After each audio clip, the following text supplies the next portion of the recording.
Today in the show, we're going to be talking about the path to FI in the high cost of living area of LA. This story includes the fully funded lifestyle change, the game show Path to FI, the solo 401k entrepreneurship, and Waffles on Wednesday. Welcome to the ultimate crowdsourced personal finance show. You're listening to Choose FI Radio. The blueprint for financial independence lives here.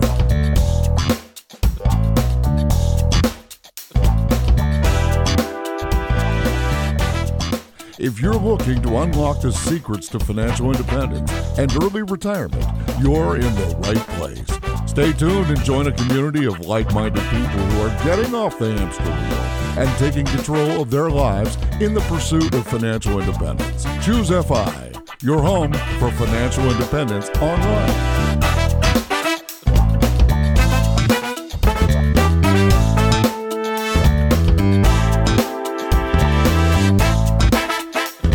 So today on the show, we are bringing on Mr. and Mrs. Waffles on Wednesday, which may be either it's competing for the best name in the FI space or the second best right behind Slowly Sipping Coffee. We're going to explore that, and we're going to get a chance to talk about the secret behind reaching financial independence, and that is getting on a game show. This episode is going to be absolutely fabulous. And to help me with this, I have my co-host Brad here with me today. How you doing, buddy?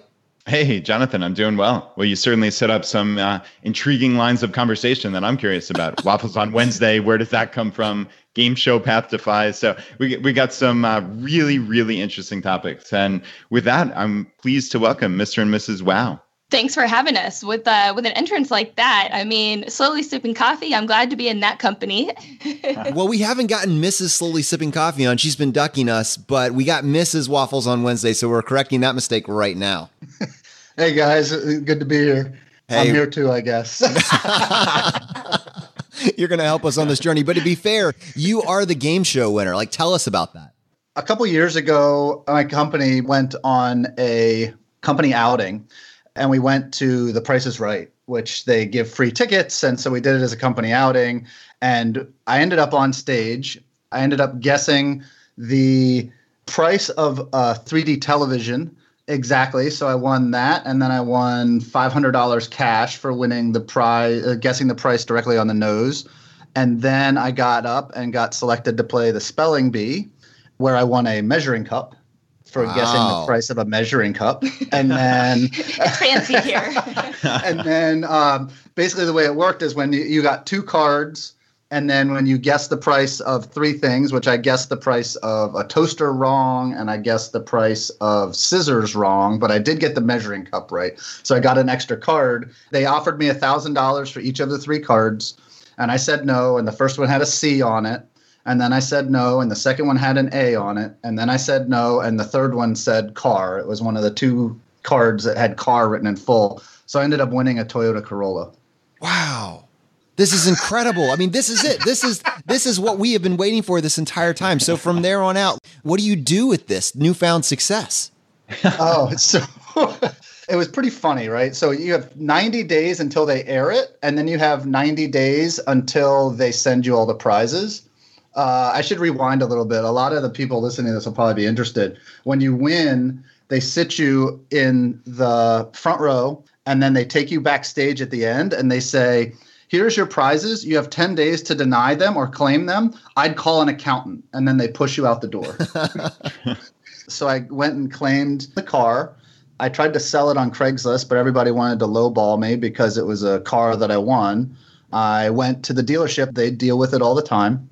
I took possession of a brand new car, drove it down to Jamba Juice and put 1 mile on it, and took it right back to him and sold it to him as a used car, and walked out with a check for $15,000. So the retail price would have been about $19,000? Well, learned that the following January when I got a 1099 from CBS for $21,000, which was the total of all the prizes. And that comes on a 1099 with no withholdings, and it goes against your income for the following year. So I just want to work through the economics because we can't help ourselves. Because at our core, we are always going to be, at some level a finance show. Like, Is this thing, so you just got $15,000 and all is well and good, or is there more to this story?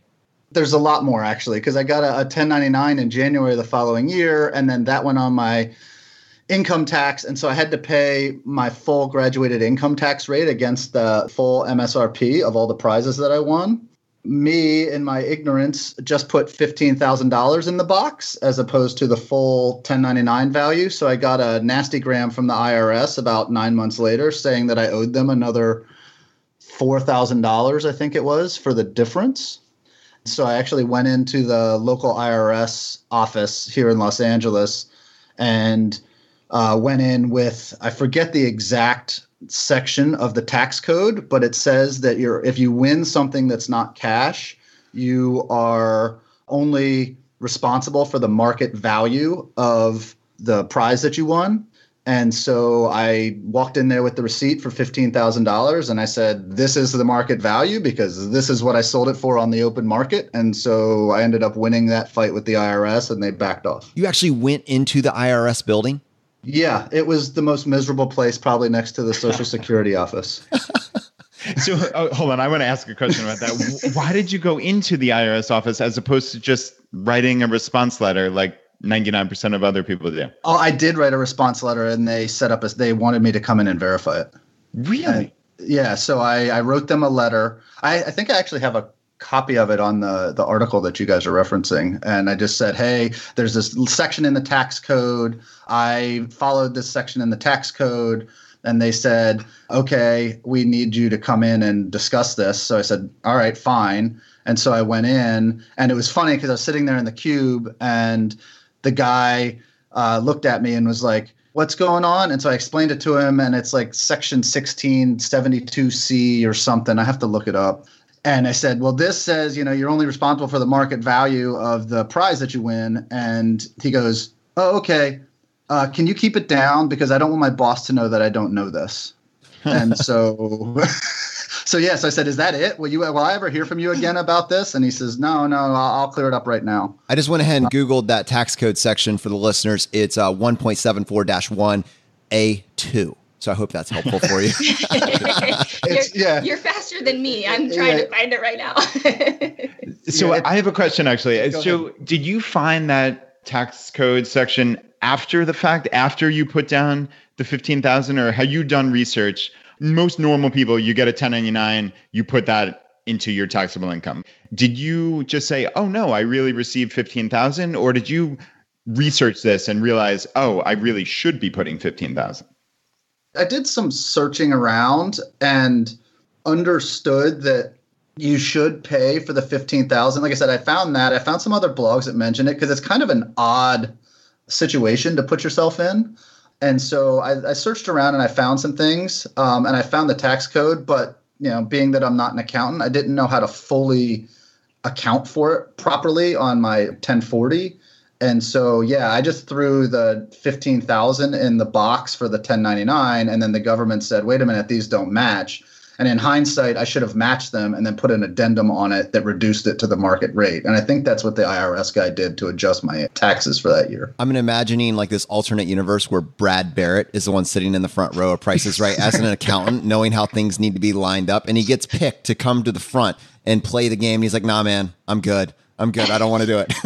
Well, it's funny because every time we watch a game show now, they did a mega Price is Right where some lady won a Ferrari. And I'm just like, oh, good luck with that. Because that poor lady's going to add $175,000 of income to her taxes for the year with no withholdings from it. So let's play that out. So this is all based on the fact that you actually sold the car and you actually brought home $15,000 of cash. What isn't represented by this is if you had decided to keep, in your case, the Corolla, in this exaggerated case, the Ferrari. Like, how much would your Corolla have actually cost you, this free car have actually cost you, if you had decided to keep it?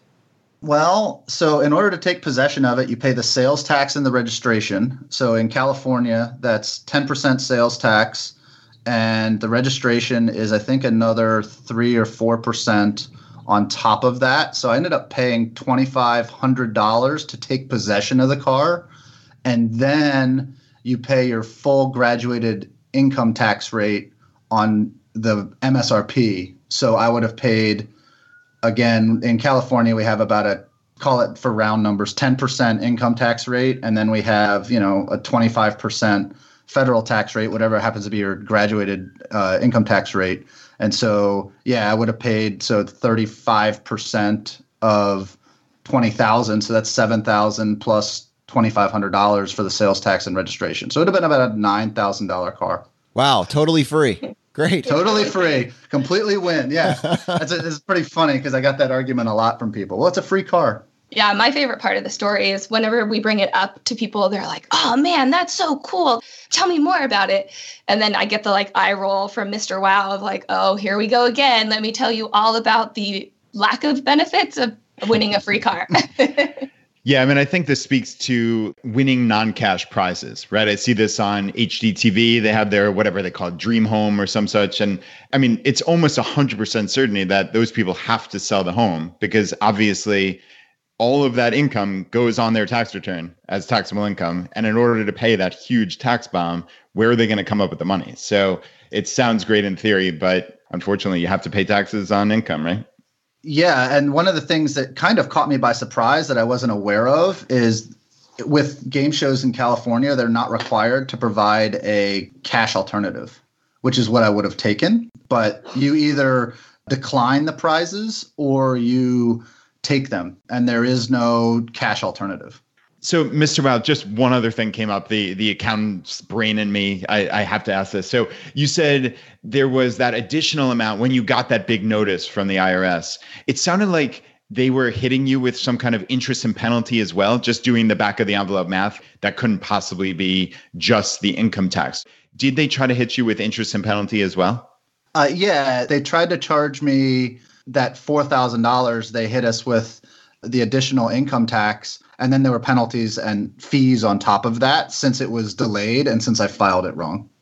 Okay. And because we're all about actionable tips here, just one thing I want to pass along to the audience is when you see a penalty on some type of IRS notice that they send you, that's usually something that you can actually get abated or knocked down to zero. What I've seen in my experience is now, obviously, in this case, you were in the right and it got to, the entirety of it got knocked down to zero. But let's say you just underpaid your tax and it was legitimate, but they were trying to hit you with interest and penalty as well. Well, you have to pay your tax and you have to pay your interest. But in general terms, you can send a letter to the IRS just basically saying, hey, look, I've been a really solid taxpayer. Of course, you're going to come up with better words than this, but I have the better words, Brad. I actually had this. I had a $200 penalty for just underpaying it over the course of the last year as I transitioned from being a W-2 employee to, for the first time, an entrepreneur, right? That's a pretty big transition there. And I actually was assessed a penalty.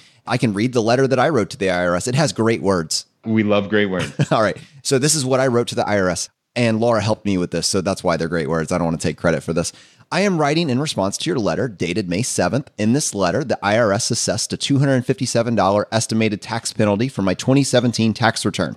I would like to request abatement of the $257 estimated tax penalty. 2017 was my first year being self-employed, and I was unsure of exactly how to calculate my estimated tax liability. You can see that for 2018, I am paying quarterly estimated tax payments so that I will have 100% of my 2017 tax liability paid, the safe harbor provision. I had no intention of not paying the tax that I owed. You can see that I have always paid my tax liability in full and on time, and I assure you this issue will not arise again now that I understand the estimated tax rules. Thank you for your time and understanding, and I look forward to your response.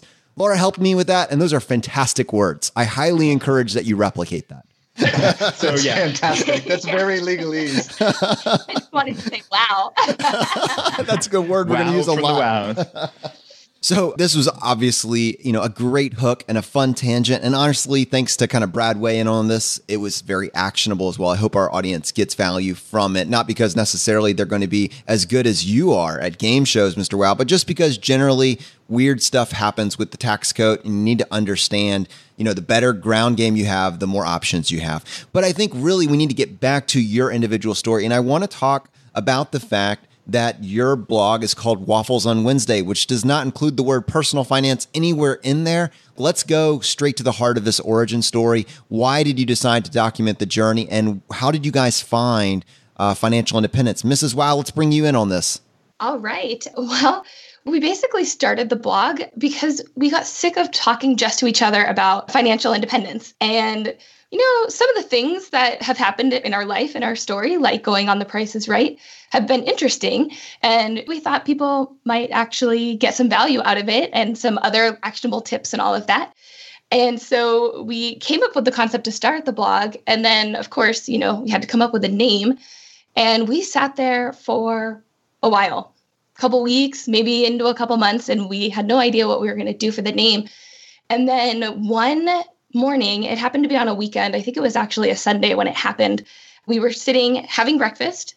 We weren't having waffles that morning. I think we were having like pancakes or French toast or something like that. The two of us were sitting there and we just kind of realized those breakfasts that we had on the morning were pivotal to our life right there. We were able to kind of slow it down, just chit chat about the week, chit chat about life goals, kind of where we were going.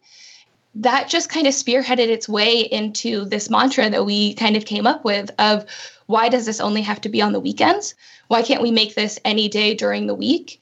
Lo and behold, the Waffles on Wednesday with the wow kind of just popped into our head. And we were like, that's it right there. That's what we're working towards, having that flexibility, having the options and the freedom to be able to do what we want when we want. Brad, I'm wondering if this resonates with you, because in my mind, like the high picture of this is like, once you are on this path to financial independence, and really long before you even reach it, every day becomes Saturday, right?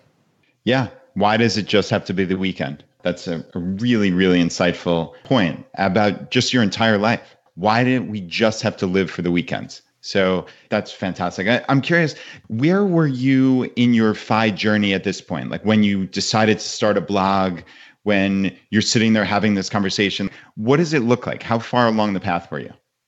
Well, I think I'd start by saying that Mr. Wow was actually the one that had been in this mindset for a while, probably a couple years, and had been trying to get me on board for a while. And it took me a little bit, but once I finally got hooked, I was on all the way. And, the two of us kind of took it and ran with it. So we started the blog a little over a year and a half ago, and we're pretty close. We were within a couple years at that point. So definitely towards the end-ish of the journey. Okay, so you said something in there, it took me a little bit, but once we were on board, we took it and ran with it. So talk me through, like, it took me a little bit. What does that look like in your life? It looked like maybe 6 months, maybe even closer to a year on my end. Mr. Wow would send me some emails of some blog posts and be like, hey, you should really check this out. Maybe look at this book. And at that point, I don't really know what it was. I didn't have the interest. I'm not in the tech, the software, I'm not in the numbers brain, I guess you could say. So I think that's one reason that it just really took me a while to kind of grasp it and really start to understand what was going on. The big thing that happened is Mr. Wow, he knew how to get me by bringing in travel. Travel is a huge thing that I love to do.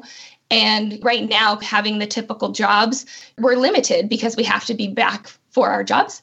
And he knew that by saying, hey, if we get to FI, if we get to financial independence, we will be able to travel as long as we want. From that moment on, that really was my why of FI right there. Yep, okay, I have a goal, and this is where I want to go from there.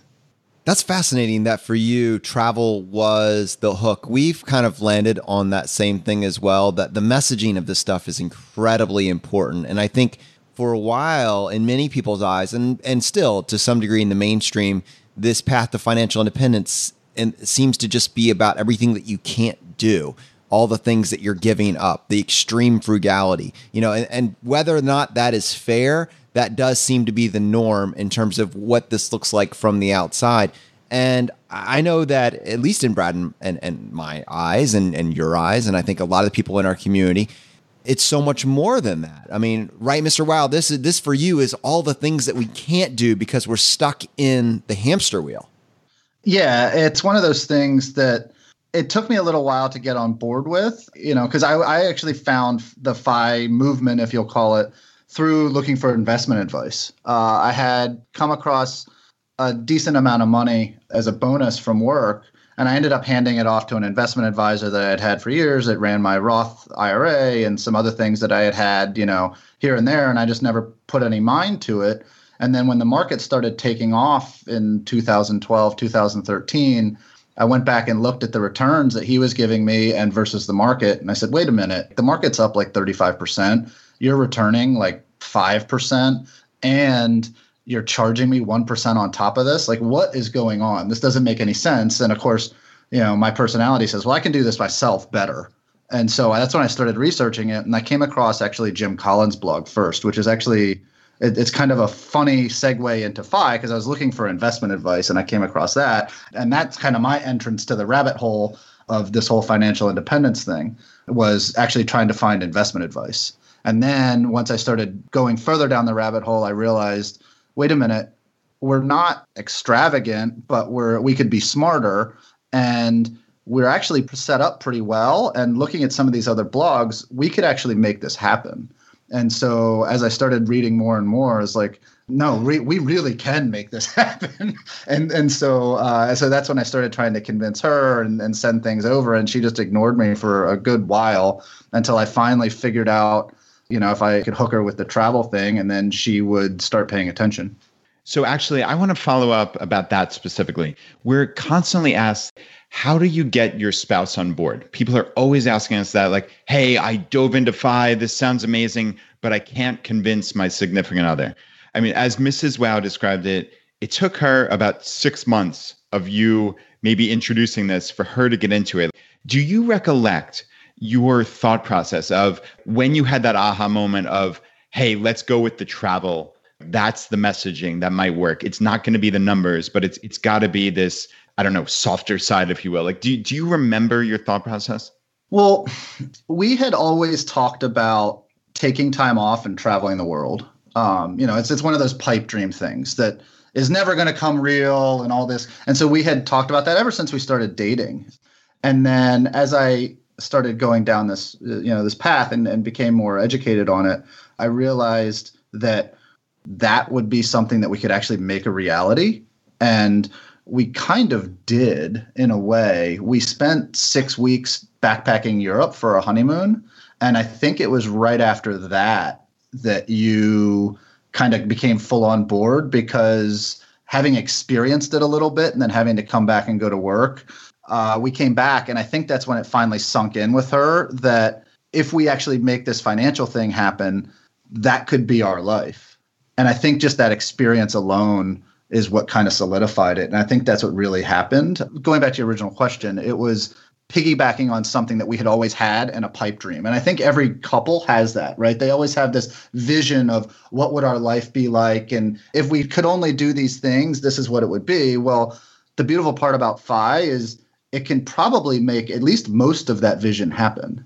So what changes in your life? So you guys have this conversation, you're on board, right? FI makes sense for us. What tangible actually changes in the next couple of weeks, next couple of months? Do you remember what legitimate and concrete changes you made immediately thereafter?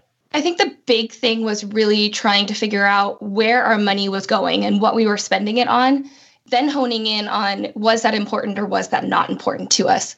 And so kind of the big things, and I know you guys have talked about it on the show before, but it's the same for us.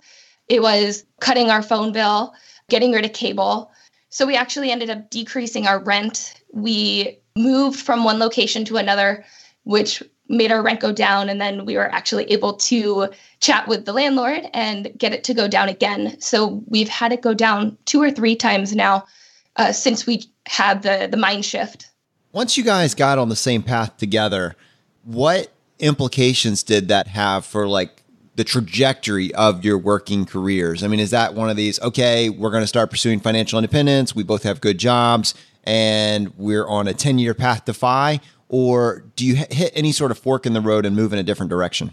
So we both had full-time jobs at that point, and Mrs. Wow had gotten a call from a friend about doing some side work for the company that the friend had worked at.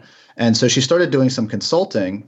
And as the months progressed and the more and more I read and the more she started taking on consulting work, we realized that it would be a good opportunity for her to kind of start off and branch off into her own thing because the potential was a lot higher. As we started learning the ways and what was actually going on through the consulting, we realized that there was a lot more potential for her to start a company. we decided that it would be best for her to go ahead and take the risk while I had a stable income. And so it happened about 3 years ago when you started that. And it started out slow, and we almost 4 years. And so it started out slow, but we took a calculated risk to let her go ahead and take more control of her professional life and to actually have more potential for her income while I had the safety net of a W-2 job. Yeah. And I think kind of at the time, for me, it was more that I wanted to do things my own way. And, I thought maybe I could do it better than some of the other companies that I was working for, or just different. And because of that, I actually found that all these other opportunities kind of opened up by taking the risk, by making that jump. And, now all of a sudden I have more flexibility and more freedom to really kind of tackle the things that I want to do in my professional life, but also my personal life as well. Looking back at this now, at this decision, I'd say probably, 4 years in, especially if it's work, the survivor bias makes it seem like this was the obvious choice. But if you were going to go back to that inflection point, to that decision, that kind of quote unquote risky decision, do you feel like the solid financial ground game tied to maybe the frugality bent that you had made it a much easier and more obvious choice? Completely. Yeah, I think that gave us the comfort in order to make that jump. But the other thing was we also had this realization of our life at that moment. It was good. It wasn't a great life, but it was comfortable and we were happy. We always knew that if this failed, I could go back to exactly what I was doing at that moment, full-time job, doing some consulting, anything like that. And we just go on with our lives. So having that financial support really was kind of one of the springboards to allow that decision to happen. You guys are talking about building this business and having significant upside. Now, just from like an entrepreneurial standpoint, is this just the same like trading time for dollars, or are you building a company that has employees and that you can scale? What are we actually talking about here? It kind of just started, it was just me. It was trading time for dollars and all of that. So it still had that kind of traditional outlook to it. But the further that we kind of go on our path to FI, and the more that we realize that we have this freedom and kind of opportunity to tailor this business, to progress this business, definitely within the last maybe couple years, we've been trying to kind of set up some steps to progress it. So I have hired my first employee, and there's potential for more. And we're also looking at other avenues to make it a little bit more scalable. I'll add in that one of the things that she did from the beginning that was really smart is she set it up so that there wasn't a very high fixed overhead cost. And so during her contracting, she was working for a bunch of companies that had storefronts and had, all this overhead of management and things of that nature. Well, she decided to not open, in her case, a clinic and be able to keep all of that overhead cost down. And so pretty much everything on her company is a variable cost that we can control. And so that actually was a huge benefit because it upped her income quite substantially, because we were no longer paying rent. We were no longer paying all this overhead for administration fees and things like that.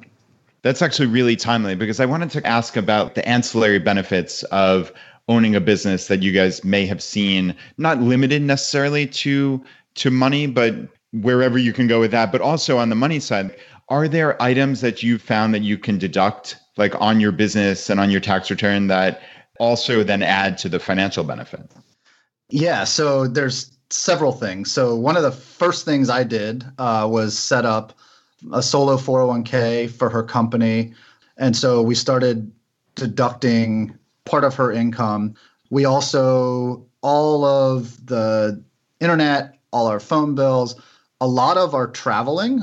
We this year have gone to Cambodia and we've gone to South Africa that were both related to the business. She went to Honduras and Salt Lake. And we also have a home office, so we're writing off about a third of our rent.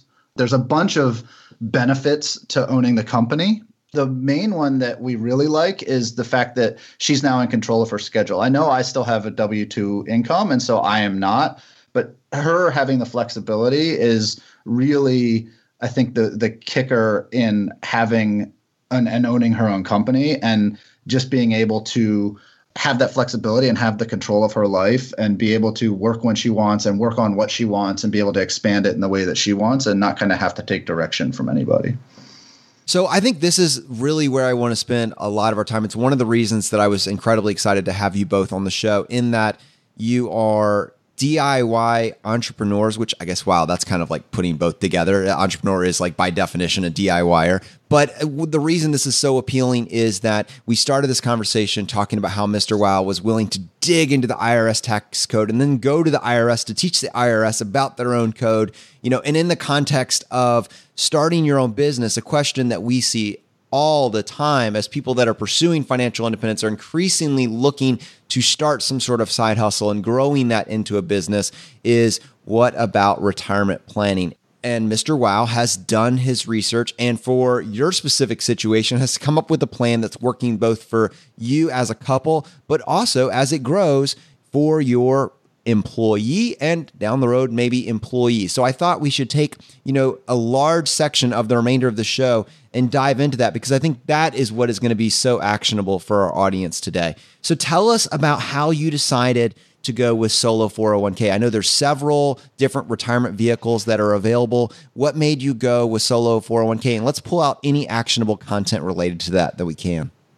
When I was looking into it, there's 3 retirement plans for small businesses. One is called a simple IRA, one is called a SEP IRA, and then obviously the solo 401k. I decided to go with the solo 401k for a couple reasons. Number one, the SEP IRA, it's capped at $12,500 for employee contributions, and the employer is required to match 3%, which isn't a big deal, but since we're going to match anyway, but you're required to do that for every employee going forward. And this allows you to have employees. The SEP IRA is capped at 25% of your income. And that has the same higher level cap as a 401k, which I think is $18,500 now. And then the solo 401k is a little bit more complicated, but it has the cap of a traditional 401k, which is, again, I think is $18,500 for 2018. But you can also match 25% of the salary that's paid in. The caveat is that a solo 401k is only available to an owner and a spouse. And so I decided to go with that since it was just Mrs. Wow and myself that were going to be employees at the start. The other part about that is since the $18,500 of a solo 401k is an individual contribution and the 25% match is the company contribution, you can cap it out at the $55K at a lot lower income level than you can on a SEP IRA, simply because you can take that $18,500 out of the income and then you add 25% of the remainder. So you can actually cap out at $55K at I think $160,000, where you have to, if you hit $55K on a SEP IRA, I think you have to make $220,000. So you can cap it out a lot sooner than you could through an IRA. One other thing that we did with the 401k is the SEP IRA and the simple IRA also count as traditional IRA contributions. So that would eliminate our way of doing a backdoor Roth contribution, a traditional backdoor Roth contribution. And since those go into the traditional IRA bucket, you now are enacting the pro rata rule every time you do a Roth conversion. So I want to slow down here and actually get Brad's input on this. There's so much there, and have a feeling people are going to press that back 30-second button on this particular part of the episode to go back and listen to it. Brad, what additional thoughts do you have on this? Because I know you are kind of going through the same decision tree, looking at those different vehicles. I think you landed on the solo 401k being a better option initially as well. Was it for the same reasons he listed?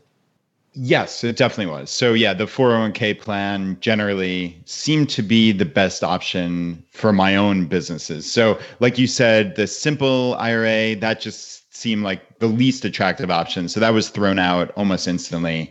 So basically, just to take a step back, there are the total limitations of $55,000 into your retirement plans, let's say, for 2018. All right. So like Mr. Wow was saying, with the SEP IRA, the only calculation is that it's just 25% of your total net business income. All right. So if you made 100 grand, you can put 25% of that into your SEP IRA. So 25,000, that's it. And then just for simplicity's sake, let's talk about the 401k in that same $100,000 net income scenario for your business. So you have the employee side. Okay. So that's the crucial part. You have that 18,500, which is the employee side, as if you were an employee at a W-2 job. You can put that in, that 18.5, but then on top of it, you also get to put in 25% for the employer's side. It's usually called profit sharing. Some people call it a match, but I've seen profit sharing generally. So in that scenario, you're putting in what, 43,500, right? Because the 18,500 on the employee side and the 25,000 on the employer side. Now, there are some calculations that go into this. I've found that it's not generally as simple as just taking 25%. It usually winds up being somewhere in the vicinity of 20 or 21%, but that's beyond the scope of this conversation, certainly. But just real high level, you can put more money into the 401k option. So I think that's why Mr. and Mrs. Wow picked that. And that's why I picked it for my businesses. But I'm curious, as a follow-up, going to the more simple level, and this is like the space that I occupy, controlling your tax rate, being able to put in close to $50,000 of pre-tax income on somewhere in between $160,000 and $200,000 of income. That is an incredibly powerful tool for the entrepreneur. I fully agree. I mean, that's exactly why we went that way. I will say, I mean, you do end up paying a little bit of payroll tax because that's a self-employment tax and that's just part of owning a company, but it's considerably less than your standard income tax. And so you come out way ahead. If you're making $300,000, $400,000, $500,000 in your business, I don't know how much difference it really makes between a SEP and a solo 401k. But given that we can cap it out and contribute considerably more at lower income levels, up to $100,000, you can almost double the contributions to a solo 401k than you can a SEP. That's why we decided to go that way, especially at the beginning. First of all, guys, thank you so much for being willing to go into this level of detail. I mean, this is an episode that we've been wanting to put it together, but we don't like to just throw information out there. We like to have a story behind it. And this story is awesome. I'm really enjoying it. Let's go a little bit deeper here because you have a business. You did all this research because it was helping you as business owners. But as your business did what hopefully everybody's business does, it grew. You have now brought on an employee and that changes the dynamic. Tell us about that. So now that we have an employee, we're no longer eligible for a solo 401k because that's restricted to the owner and a spouse of the owner. And so we had to set up what I affectionately call a big boy 401k for a real corporation, which is like any other corporation that you have in the country. It's a 401k that we set up through a third-party administrator. I called a third-party administrator so that they could take care of all the filing, the paper filing, and setting up the plan documentation and all the rest of it. The solo 401k is a lot easier to set up because it's just straight off the shelf. But with this new corporate 401k, the big boy 401k, we can now execute the Mega Backdoor Roth. And so I was curious to see what exactly was entailed with that. Since we had ownership of the plan, we could write into the bylaws anything we wanted. So I made a point to write into the bylaws that we could contribute after-tax money and that we could do non-hardship rollovers at any point.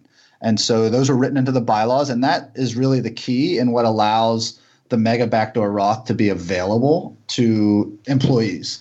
Now, there's a lot of other caveats that come along with that, namely compliance testing, which I was not aware of until we actually started walking through this. And safe harbor plans are a whole nother one, which means that you are not required to fulfill the compliance testing, and which we can get into in more detail if you want. But basically, as soon as you contribute after-tax money, you have to go through the compliance testing, whether or not you meet the safe harbor requirements or not. And so what that actually does is cause some issues with the contribution limits for high income employees, or what they call highly compensated employees, which make over $120,000 a year or own more than 5% of the business. And since we own 100% of the business, we are a highly compensated employee, and our employee is not a highly compensated employee. So we're subject to this compliance testing. Okay, so for most people who are just solo entrepreneurs or they own a business with a business partner or some such and don't have true employees, they don't have to worry about that testing. Is that right? No, not in a solo 401k, at least as far as I know. And again, I'm not an accountant or a retirement benefits specialist or anything of that nature. But from the research I've seen, a solo 401k, simply because it's restricted to the ownership, the owner and a spouse, that is why you don't have to do any of this compliance testing, because there is no other eligible employees. Okay, and just to take a step back for the audience, so Mega Backdoor Roth, just explain what the real benefits of that are. And the two real essential buzzwords were after-tax contributions and what I've seen called in-service distributions. I think you had a different hardship, some terminology like that, but those are the terms that I've seen. Like, if you could just give like a real high-level explanation, I think that would be very, very helpful. Yeah, sure. So everybody kind of knows, at least in this community, your contribution limit is 18.5. And your company can match 25% of your salary. So say your company pays you $20,000. You can put 18.5 of that in, and then they can match 25%. So that's $5,000. So you can put in $23,500 into the account given that scenario. Now, if you have additional money, your total is $55,000. So that discrepancy between the $23,500 and the $55,000 is this open window. And when you say allowing after-tax contributions, that means that I can actually write a check and put it into my 401k that I've already paid tax on. That's all money right out of our checking account, and put it into the 401k. And that in-service, or what I was calling a non-hardship rollover, or non-hardship withdrawal rather, allows you to roll it over into your Roth IRA since it's after-tax money. And so you can actually take that balance and roll it directly and immediately over. And so a lot of the major corporate 401ks don't allow this for a variety of reasons, but it's not standard in the plan bylaws. So, right, this might not be standard for most normal plans or most normal people, frankly, but for the FI community, we're always looking for these actionable tips. And this is a really great one because you can potentially put in tens of thousands of dollars into a Roth IRA. That's pretty remarkable. I mean, this is money that is basically just sitting there that you would normally just have in your taxable investments.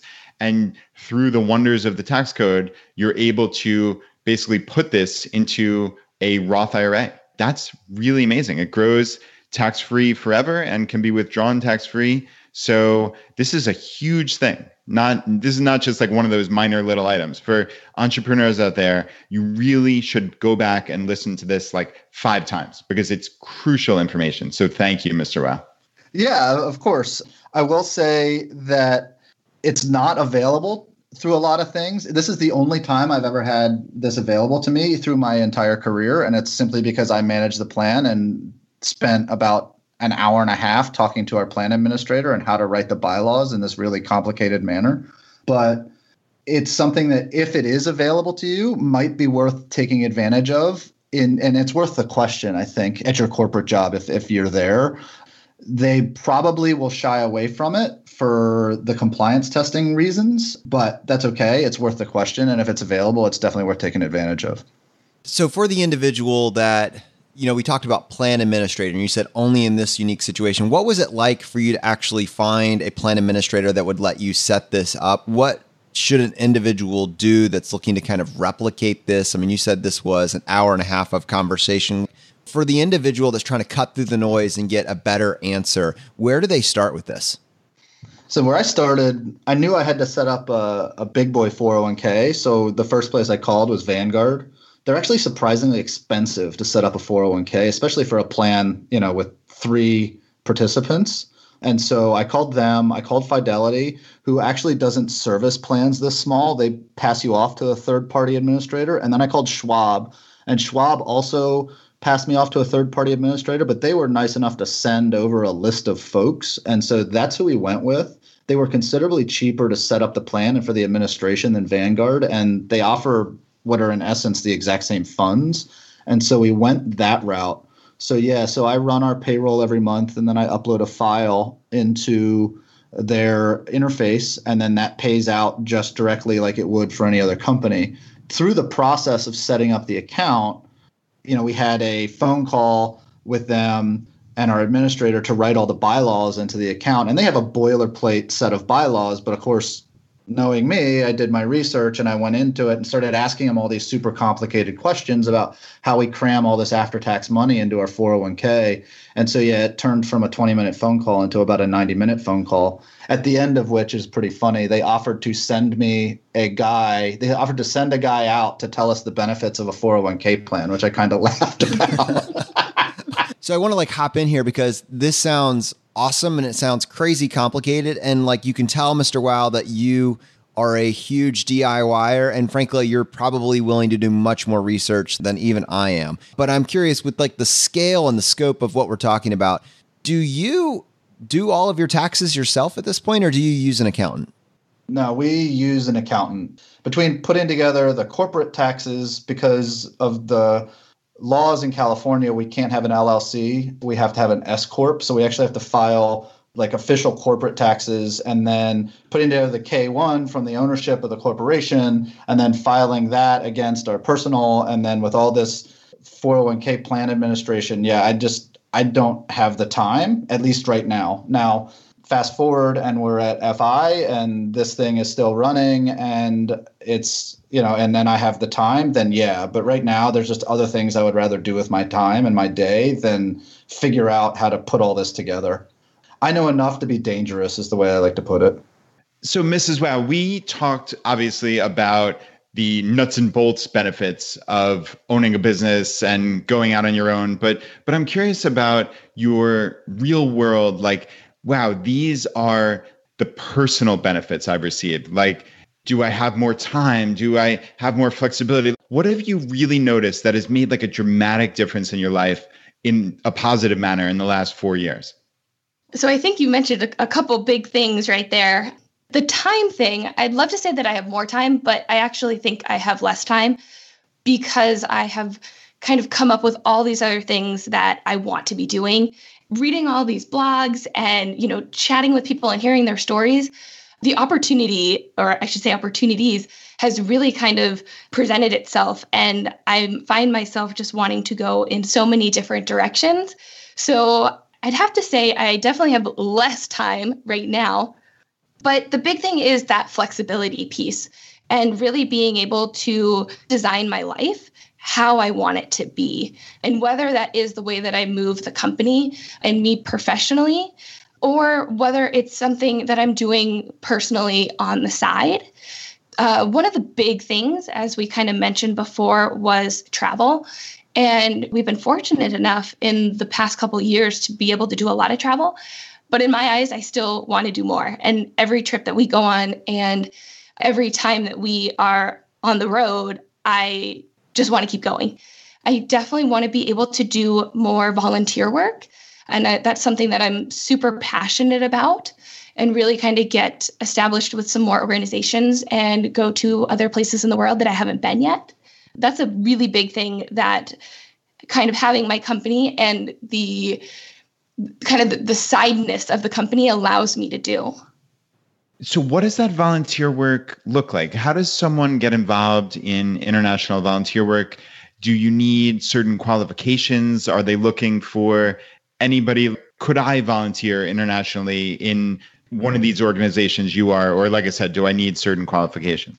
So Mrs. Wow's in healthcare. And so we ended up traveling with some health missions and she does a lot of stuff with that. But to directly answer your question, I actually go along and carry boxes and help things. There's always needs for, logistics people and grunt work and things of that nature to help, and even crowd control. When we were in Cambodia, I did a lot of crowd control and providing lunches and carrying boxes and things like that. So if you're interested in doing anything like that, you can find them. They're around. You can just search for them online and find them. Well, you're volunteering your time. I'm curious, for the individual that's thinking this, that is at maybe financial independence, but maybe let's say they are in a lean fi kind of mentality where they just have enough to cover their expenditures, but they don't have extra amounts to buy these really kind of more expensive type trips. What is the anticipated cost for this? Are you having to purchase your own plane tickets and travel? Do you have to get there? Do you have to cover your lodging? Or is it, we need all hands on deck, we just need a body? What are the economics of that choice? Yeah, I think that's a really valuable question. And it's one that I get a lot. How do you get involved? How much does it cost? All of that kind of stuff. And really, the biggest thing I can say is just do your research. There are a lot of organizations out there that cost an arm and a leg to go volunteer your time. And they ask for thousands of dollars in fundraising in order for you to go do this. Plus, on top of that, paying your way and everything else. I try to shy away from those. I'm already volunteering my time. I'm giving up the potential work at home, where I could be making money.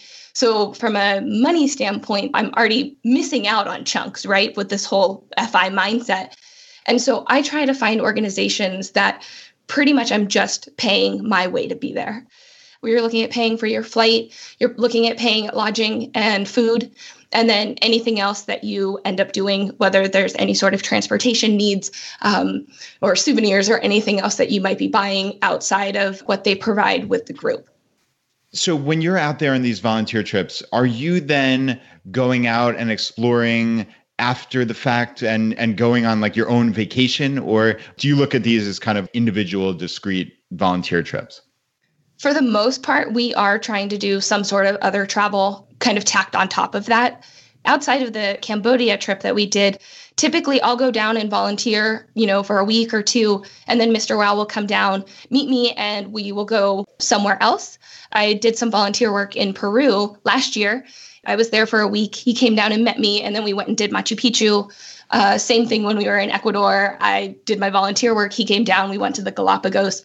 Usually there's some component of a little bit of personal exploration as well as the volunteer work and that professional side. And so we really try to utilize that we're already over there. We've already paid for the flight over there and we have the time at that moment to do it. So most of the time, I'd say that's how we operate. And the 5 piece of this is that you're moving to a place where you own your time. That time is not obligated to some other entity. You're basically doing what we've called in the past, and we got this from Vincent Puglisi, the Red X month. We've carved this out. We've designed the future that we want to have now, and then we build the other pieces around that. And that's very attractive to me. I think our audience finds that very compelling as well. It's not necessarily about spending nothing or getting all of your expenses down to zero, as much as it is about having control over your decisions and not just being totally susceptible to the latest ad that was on TV. That's exactly right. I will say that through this volunteer work, and it's interesting because she volunteers and she does the same exact thing at home.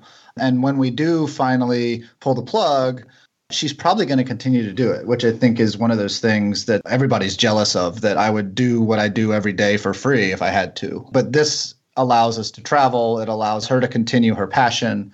I'll tell you what, I know I said I was a layman earlier, but that trip was life-changing. And I know I wasn't directly treating people or anything, but I was exposed to it and we were making a difference and it was really life-changing. And I think the cool part about, outside of just the volunteer work that I'm doing and providing medical services and really helping populations that are underserved and in need, most of the places that I'm going to volunteer at are not the top tourist destinations. Sometimes they're not even mentioned, if you're trying to do some research of like things to see and where to go, you're not even going to find anything there. These are smaller little towns, little villages, and you really get a kind of different take on the local life, and you really kind of get embedded in their community. And it's something that's really unique that if you're just a tourist traveling around, going and seeing the wonders of the world and checking all the boxes on Instagram of what you want to show your friends, you're not going to be seeing these places. And so I've really just gotten this unique value by going to these really just awesome and cool places that a lot of people haven't even heard of before. That's amazing. I wanted to ask kind of about your travel bucket list in the future, but how has that experience informed your future travel plans? What do those travel plans look like? Obviously, this is a huge part of your guys' lives in the future. What do you think that looks like? I definitely have some of my, top 3, top 5 places that I still want to go.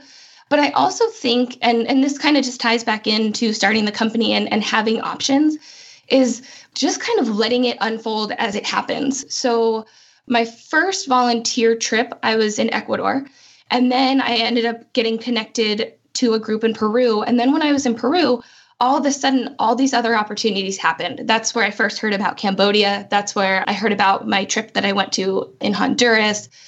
I think we can kind of plan a little bit and have maybe some bullet points of what we actually, where we want to go and some things that we, want to be able to accomplish in our life. But then also just kind of allowing the rest of it up to chance and see what happens, in the next couple months or the next couple years, and seeing maybe, I'll meet somebody that's affiliated with an organization in Nepal. That's one of my top places that I want to go. If I can somehow finagle that I can do some volunteer work, but then also go to a country that I'm really eager to go explore, I think that's the best of both worlds right there. So do you picture this being full-time for you? Like once you reach FI, do you guys plan to travel and leave your home base in California and just travel full-time? Yeah, that's, at least at this point, that's the plan. Things change. And as you can tell, we kind of take life as it comes and live with the day and make the best decision with the information and options we have at the time. But yeah, that's kind of the plan, and we'll see where it goes. This has been fantastic. I think this has been eye-opening on multiple levels. I mean, this show covered the gamut. I mean, really, the breadth of this conversation is just fun to be a part of. Now, normally, on most shows, that would be the end of the episode. But on this show, we would love to give you the chance to tackle the hot seat. Are you ready for this? We are. I'm so excited. In a world drowning in debt and rampant consumption, trapped by the chains of lifestyle inflation, these questions highlight the secrets of those who have broken free. Welcome to the Choose FI Hot Seat.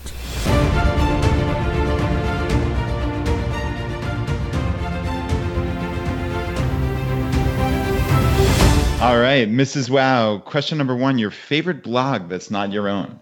My favorite blog right now is my son's father. Not only does he write amazing and fantastic content, but he is also a wonder with his Lego characters. Oh, my son's father. And I think it was my son's father and I Dream of Fire. I think, Brad, they included you in their Christmas music video 2017. Oh, that was the greatest thing I've ever seen. Wow. Oh, yeah. It's fantastic. Nice. So was that Lego thing beyond just that one video, or was that it? Oh, no. That's all the pictures in his posts are mainly Lego characters. And he has come up with some just fantastic representations of people and animals and all that kind of stuff. So it's really unique and interesting and entertaining. I wonder what Mr. Money Mustache looks like. I think he's on there. Mr. Wow, what about you? Favorite blog of all time? I have one that's not FI and one that is FI related. My FI related one is Freedom is Groovy. I love them, and I love the talking trash episodes that they do. It's just fantastic to listen to him wander around and babble. And my non-FI related one is called The Art of Manliness. It's just kind of a general, how to be a good man, right? How to be a good husband. It gets into a little bit of finance stuff, but it's how to, workouts and how to dress and things like that. And it's very thought provoking, and it's just kind of one of those things that I like to go and read and kind of internalize. Well, question number 2 is kind of related to this, and we'll go back to you for this one, Mr. Wow. Your favorite article of all time. Now, this can be one that you wrote or somebody else's.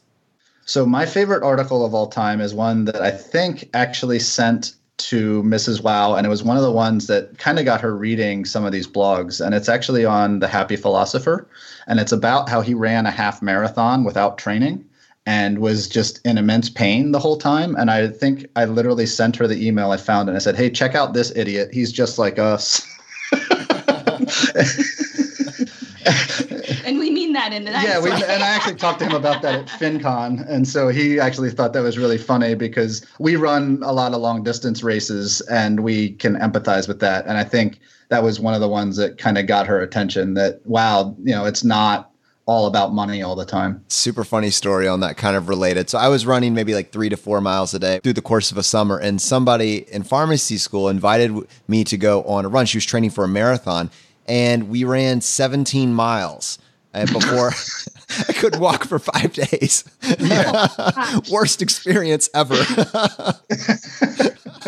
Oh, yeah, that's rough. And to have him just go out and do it without training at all and then write about the experience it was kind of funny and hilarious, and we could definitely relate to it. And so, yeah, that was my favorite. And meanwhile, as we're training for a race and I can barely like run 2 miles and I'm just like, oh gosh, how am I going to get there? And I read this post and I'm like, this is awesome. That is very cool. Mrs. Wow, same question. Favorite article of all time? All right. So I'm actually going to stick with the Happy Philosopher as well. And I guess maybe it's because that's one of the first ones that I started reading. But I absolutely love his post about alligators and kittens and the implications that it has on life and time and kind of the quality of life and getting rid of the things that stress you out and before adding just all these good things to your life is just huge. And I think it's a timeless piece. I completely agree. We've had so many of these amazing guests throughout the 100+ episodes, and we've added certain pieces of terminology to the lexicon of Choose FI, and alligators and kittens definitely fits that bill. I think it's really important for people to look for those alligators in their lives and just get rid of them. We talked in the episode with Jeff that get rid of cable news, get rid of all these things that are just bombarding you with negative messaging, and just be happier. Yeah, I think that's why it resonates so much with us, is because, again, it's about money, but the money is kind of a subtle background. It's really about, happiness and freedom and being at ease with your life. And I think so many people are so inclined to just add in, I need more time for myself. So I need to go get a massage, or I need to go do this, or I need that, and I need that, without really tackling the bigger issues of what is potentially causing some of the detriment, the stress and the lack of sleep and, maybe having a bad diet, anything like that. And so it's just one of those pieces of advice that really kind of can hit on every aspect of life. All right. Well, that leads us to question number 3. Mrs. Wow, your favorite life hack? So this is kind of a new one for me. And I actually didn't think that this would be my answer. But over the past couple of weeks, I really have grown to have a love-hate relationship with it, but more of a love, I guess I would say. And that life hack is waking up early. I have heard a lot of people talk about this over the past couple of years, just waking up before you typically would wake up. And I used to be one of those people that it was 6 o'clock. If you woke me up before 6 o'clock, I was not a happy camper. And I ended up meeting and then, having the luxury of reading 5 a.m. Joel's brand new blog. And he was really the inspiration to get me to start introducing this into my life. One of the big things is that I just don't have enough time, and I think I speak to everybody here where there's so many things that we want to do and just not enough time and specifically not enough me time. He wrote a post and it basically was like, if you wake up an hour early, use that time as me time in the morning. I've started doing that, and it has had such a huge impact in my life just in the month that I've been doing it in. Do you have a particular morning routine, or is it just me time and whatever you feel like that day? Or do you get up and do some type of exercise, meditation, reading? Like what does it look like for you? I had originally started with a couple different things that I was doing, including writing and working out and trying to, read a couple blogs and all of this. And I realized that was starting to kind of stress me out because all of a sudden I had all these things that I wanted to do. So just within the past couple of weeks, I have just said, you know what, this is me time. And really what I want to be doing is blogging. And so I'm waking up in the morning and I sit down at my computer and I get at least 30 minutes to an hour where I can just sit down and write. And I love it. That is so cool. Really. I mean, I think waking up early is something I've always aspired to. And just like you, I have that love-hate kind of relationship with the idea. And the love part is not yet winning out. But I still aspire. There's still room for improvement here. And maybe this is the little kick that I needed to pull it off. Mr. Wow, what about you? Your favorite life hack? So mine is biking. I guess more appropriately, like two-wheeled vehicles. I have a motorcycle and a bicycle, and I try to ride my bicycle to work every day. And when I don't do that and I need to get somewhere quickly, especially in Los Angeles because of the traffic, I take the motorcycle. But with the biking to work, it's 45 minutes. I bike 12 miles each way every day. And it's about 45 minutes of cardio in and 45 minutes of cardio back. And it just levels me and makes me feel better, out in the air. And I'm not dealing with traffic and I'm not dealing with everything. So, yeah, that's a huge one. How long have you been doing the bicycling for? Oh, man, 7 years. I used to ride 17 miles each way. Then I changed jobs and we moved and I rode 3 miles each way. And then I just got a new job and now I'm going 12 miles each way again. So I've been doing that, for quite a while. Mustachians represent. Yeah, this was before we even found out about any of that. We just happened to live right near a bike path that shot me straight into the office and it was right on the beach. So I was like, yeah, I can't pass this up. All right, Mr. Wow, question number 4, your biggest financial mistake. This one I tossed around and thought about quite a bit, and there's benefits to it. So I don't know if it's necessarily a mistake, but going to grad school and getting my MBA could potentially be a huge mistake. It cost me quite a bit of money, and I'm still actually have loans 10 years later that I'm paying off. And I think my career had some advancement, but I'd be willing to bet if I didn't have the MBA, I'd probably be in a similar spot. On the flip side, it moved me to California and I met my wife and I have a whole new life. So that's why I've kind of torn on if it's a mistake. But financially, I don't know. I mean, I've been paying off a student loan for almost 12 years now. Financial mistake, not a life mistake. There you go. That's why it's qualified that way. All right. And Mrs. Wow, what about you? Your biggest financial mistake? This is one that I don't even think I've wrote about this yet. I don't think I've we're getting really breaking news. Breaking news. Breaking news. This is before Mr. Wow and I started dating, before the FI mindset, before all of that. I didn't have a lot, but I definitely had a balance on my credit card. I thought that I was doing just enough by paying the minimum payment every month and did that longer than I really should have. And I realize the implications that it has now.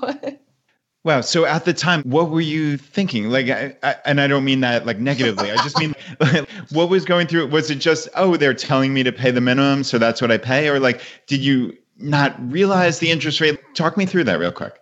Yeah. Like I mentioned before, I never really was a numbers person. And so to answer your question, I don't think I really was thinking. It was, I could have paid it off, but I didn't understand why I would do that. Why spend $1,000 when I could spend 25, 30? Yeah.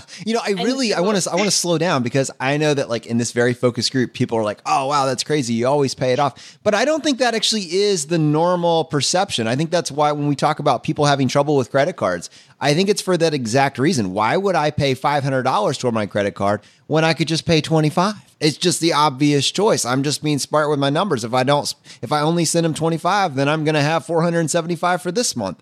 I genuinely think that represents the majority of the world's view on how credit card payments should happen. Well, the minimum payment is affordable. That's fine. We'll just work with it. Yeah, I think that's with debt in general, right? I think that's part of the reason why people get in a lot of trouble. Okay, question number 5, Mrs. Wow, advice you would give your younger self. It can be, don't settle for the minimum. But if you have something else you want to pass along in that time capsule, this is your chance. Yeah, you know what? I think this actually ties right into what you just said, is don't be afraid to go against the norm. And really, if you're passionate about something, just go do it. If everybody's doing it one way and you think you're supposed to do it this way, that doesn't mean that's the only way, and doesn't mean that that's the right way to do it.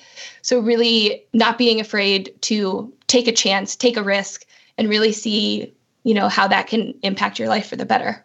Yeah, that's really wonderful, wonderful advice. I love that. And Mr. Wow, same question for you. The advice you would give your younger self. For me, I think it's it kind of goes along the same lines, but it's just go get started, right? Like so many people sit there and hum and haw over what they should do and if this is the right decision and if it's not and things of that nature. But if you're confident in what you're doing, just go get started, and a lot of you'll figure it out along the way. That's kind of how I ended up, administering a 401k, right? So I had no idea about any of it. So I just picked up the phone and made a phone call and started going and started filling out paperwork, and we figure it out as we go. Do we make mistakes? Yeah.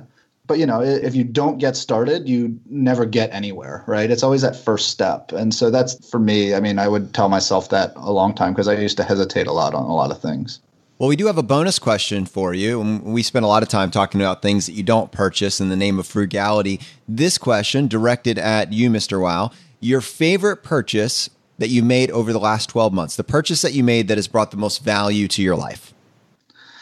So I bought a bookshelf beer making kit that allows us to brew beer at a gallon at a time to try and figure it out because we like to drink probably more beer than we should. And so we figured we'd try and figure out what the process was that went into it. And it's a lot more complicated than they tend to let you believe. But that one brings us a lot of joy because we get to spend all day Saturday boiling stuff and bottling things. And I don't know. It's kind of a weird one, but there you go. I think you have some good company with this craft beer situation. I know Physician on Fire is an investor in one, and Mr. 1500, a copious fan as well. So you're in good company.